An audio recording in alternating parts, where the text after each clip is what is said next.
Gavin Southwell rang the Nasdaq bell twice as CEO.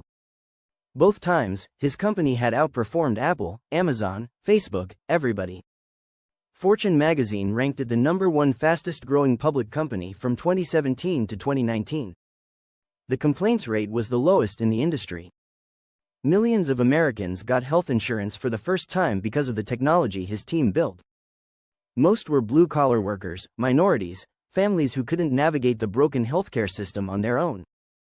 It was the kind of success story business schools study. The kind that looks easy from the outside. A defining moment was when I realized that there are more important things than money, that bad things happen, and it's how you react to that darkness which will define you, Southwell says. He's talking about his son who died and broke Southwell's life open. He spent months grieving, raising money for charities that help families in the same nightmare. The statistics for parents who lose a child are bleak. Most never recover. Men especially end up with substance abuse issues or mental health crises. Southwell knew the data as he's always been data-driven. So he did what the numbers said he couldn't. He came back. Moved from London to the United States, took a role in health and life insurance technology, and built a company that would eventually employ thousands and save tens of thousands of lives each year. Along the way, he learned that doing good work doesn't shield you from hard days, but it gives them meaning. Southwell grew up poor in northern England. Moving to London was a big deal. He worked in investment banking and insurance technology for nearly 20 years before landing in the United States. Early in his career, he was part of the team that built the world's first quote-buy-print insurance business. They sold it to the world's largest insurance company, which used the model and technology for personal lines globally. At Beazley, he helped the firm become the first Lloyd's insurance company rated strong for risk management. When people ask what do, I always reply I work really hard, he says. At a privately owned insurance broker in London, Southwell became COO. Within a few years, the firm became the largest privately owned broker in the world. They won London Broker of the Year, Transaction of the Year when they acquired the largest wholesale broker in the United States, and Claims Team of the Year after their Chile office helped pay billions in claims following the Chile earthquake. All in a few years. The business held the largest insurance contract in the world with Venezuela's oil companies and dominated most of Latin America. Southwell lived on flights. It was hard work, but they built something. Then sold it to private equity. When his son died, everything stopped. Then started again, differently. Gavin Southwell's company in the United States became a machine for connecting vulnerable people to healthcare. About 70% of the staff were women. Around 75% were minorities. The business trained blue-collar workers to become licensed insurance agents, gave them career paths, and sent top performers to the Bahamas every year. One agent told Southwell she'd moved out of her mother's house with her 2 kids for the first time, bought great birthday gifts and took swimming lessons so she could swim with dolphins in the Bahamas, where she had family she'd never met. All because she spent her days helping people like her access healthcare for the first time. Southwell kept a folder on his desk.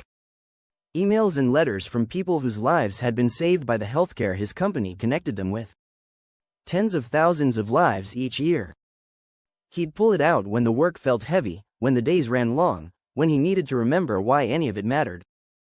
The folder reminded him why the company existed in the first place. In a system so broken as what we have in the USA, there are endless horror stories where people simply can't access care and they have bad outcomes, he says. The company became the go-to source for data. Fox News quoted them. CNN too. The White House. The President. Southwell didn't discriminate. He just reported the numbers. The company had been reviewed and monitored by 43 states for years. Market-leading compliance.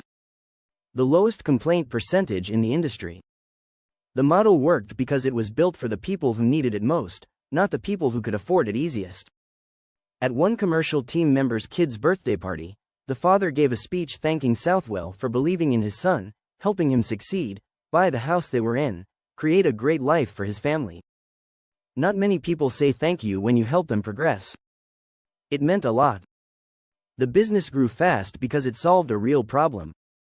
When the company was valued at $2.2 billion, Southwell knew it wasn't just about the numbers. It was about the lives changed, the families protected, the system cracked open just enough to let people in. Andrew Beasley taught Gavin Southwell to build on strengths instead of obsessing over weaknesses. Beasley built the second largest Lloyd's syndicate, made billions, gave Southwell his first big role at a young age. When Beasley died, hundreds came to pay respects. Southwell never heard a bad word about him. What a legacy. Southwell also learned from Warren Buffett. He attended Alfalfa, an annual gathering of leading U.S. business leaders and politicians, several times. Talked with well-known figures, watched them interact, and Buffett stood out. At the time, he was the richest man in the world, probably still the most respected. Very smart, fun, friendly, and in that crowd, it mattered.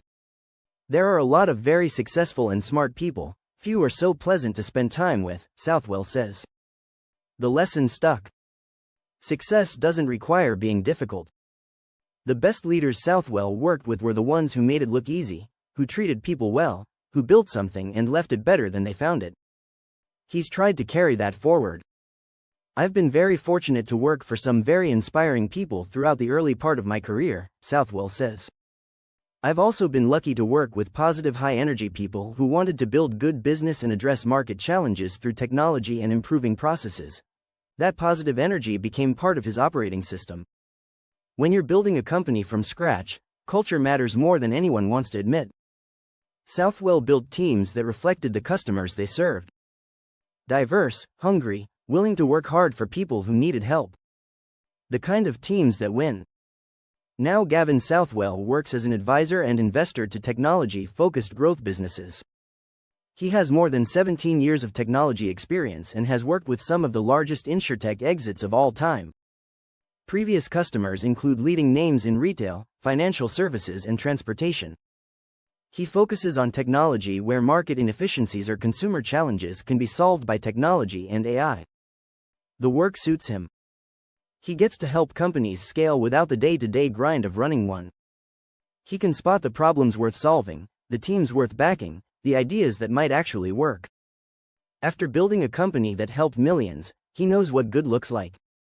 He still raises money for charities.